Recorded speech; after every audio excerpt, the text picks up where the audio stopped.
Dan ini ghazwul fikri, perang pemikiran yang dilansir oleh musuh-musuh Allah yang sedang Allah izinkan memimpin dunia hari ini, begitu gencar dilakukan. Karena apa? Karena kita hari ini bukan saja diserang oleh musuh-musuh Allah melalui al-ghazwul askari, perang militer, fisik, tetapi yang lebih mengkhawatirkan lagi adalah al-ghazwul fikri, perang pemikiran. Dan ghazwul fikri ini kadangkala bentuk serangannya ketika peluru-pelurunya ya menghantam seorang muslim, dia bukan teriak-teriak kesakitan.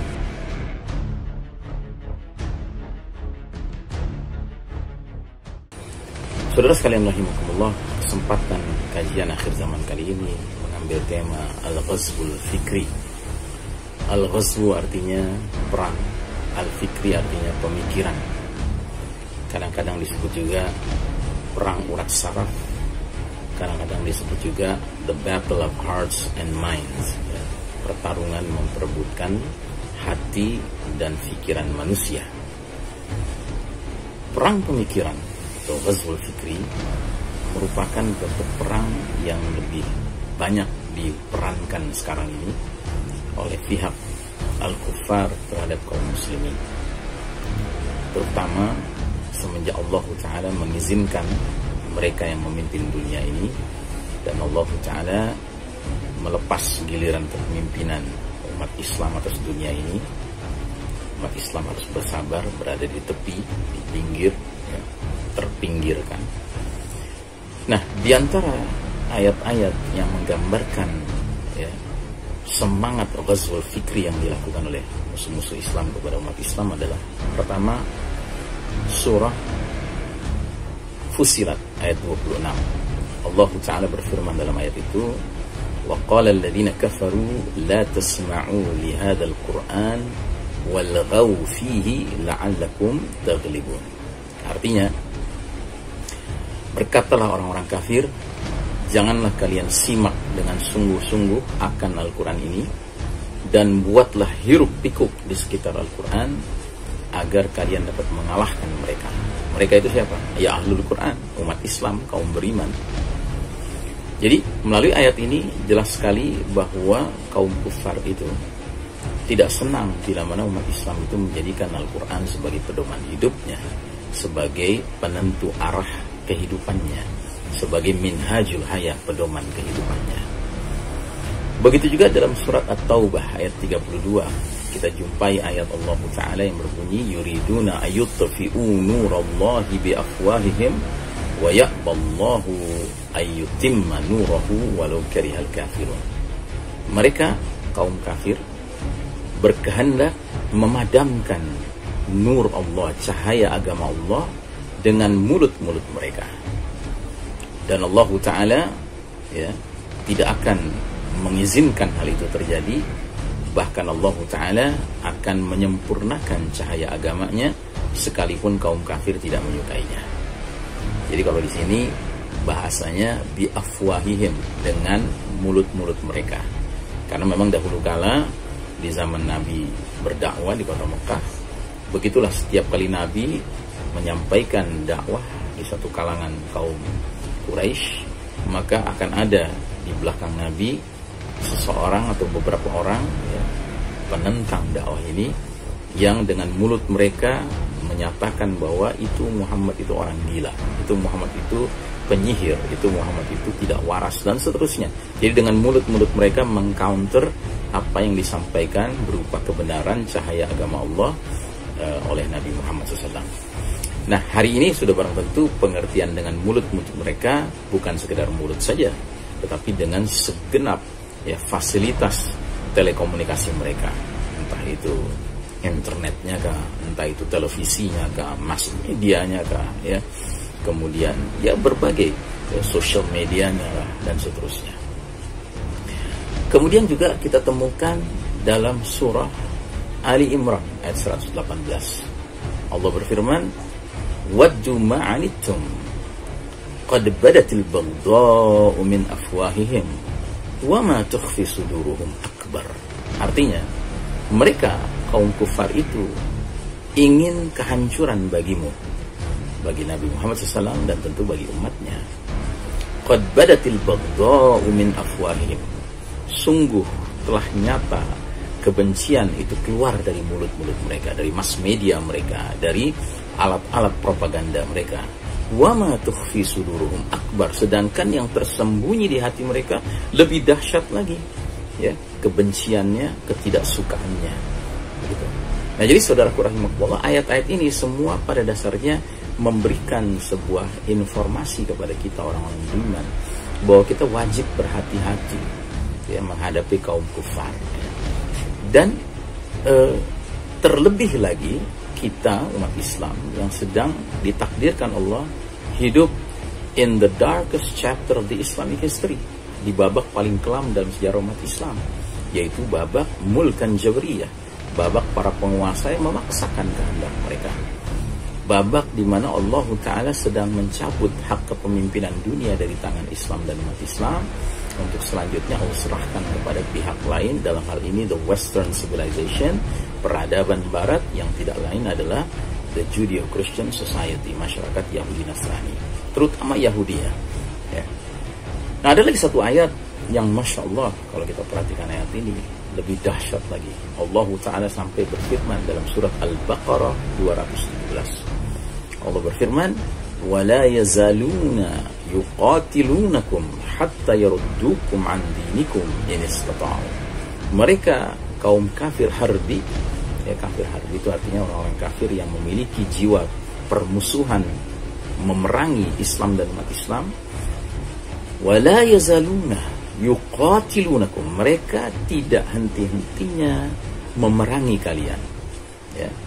24 hours a day, 7 days a week, 12 months a year, ya, 24 jam sehari, 7 hari sepekan, 12 bulan setahun. Mereka terus menerus continuously, ya, memerangi kalian hingga kalian murtad dari agama kalian. Ini seandainya mereka sanggup, ya. Jadi mereka punya target. Target mereka itu apa? Memurtadkan umat Islam, membuat umat Islam itu keluar dari dinnya, dari agamanya, ya. Nah, karenanya saudaraku rahimakumullah, inilah krisis yang sangat serius yang dialami oleh umat Islam hari ini. Krisis di mana upaya ghazwul fikri mereka, perang pemikiran mereka, sudah sedemikian canggihnya sehingga kita menyaksikan di depan mata kepala kita sendiri bertumbangannya mereka-mereka yang asalnya muslim menjadi orang-orang yang mengalami riddah, ya, riddah itu kemurtadan, ya. Atau dalam bahasa para ulama kita, mereka terkena dosa yang kelasnya sudah bukan dosa kecil, bukan dosa besar, tapi bahkan dosa yang disebut nawaqidul iman, pembatal keimanan, ya. Sebagai contoh, ya, kita harus tahu apa saja dosa-dosa pembatal keimanan itu, karena kalau kita tidak mengetahui, jangan-jangan kita terlibat di dalamnya, padahal, ya, begitu kita terlibat di dalamnya, ya, iman kita di mata Allah Ta'ala sudah dianggap nawaqid, sudah batal, ya, sudah terhapus, ya. Dan ingat, batalnya keimanan seseorang itu merupakan puncak musibah. Kenapa? Karena kalau seandainya seseorang itu mengalami, katakanlah misalnya batal sholat, ya kan, dia sudah ngerti caranya untuk memperbaharui sholatnya. Batal wudhu, dia ngerti caranya memperbarui wudhunya. Batal puasa, dia tahu bagaimana mengganti puasanya. Tapi batal iman tidak semua orang, ya. Jangankan tahu bagaimana cara mereparasinya, memperbaikinya, bahkan menyadari bahwa dia terlibat dalam pembatal keimanan saja masih banyak yang tidak paham, ya. Mari kita ambil contoh. Salah satu contoh nawaqidul iman adalah istihza'u biddin, mengolok-olok agama Allah Subhanahu wa Ta'ala, ya. Jadi mengolok-olok agama Allah itu kategorinya bukan dosa kecil, bahkan bukan dosa besar, tetapi dosa yang disebutkan dalam surat At-Taubah ayat 65, ya, qad kafartum ba'da imanikum, sungguh telah kafirlah kalian setelah kalian tadinya beriman, ya. Ini Allah sebutkan kepada kaum munafik yang sempat ikut berperang dalam perang Tabuk, ya.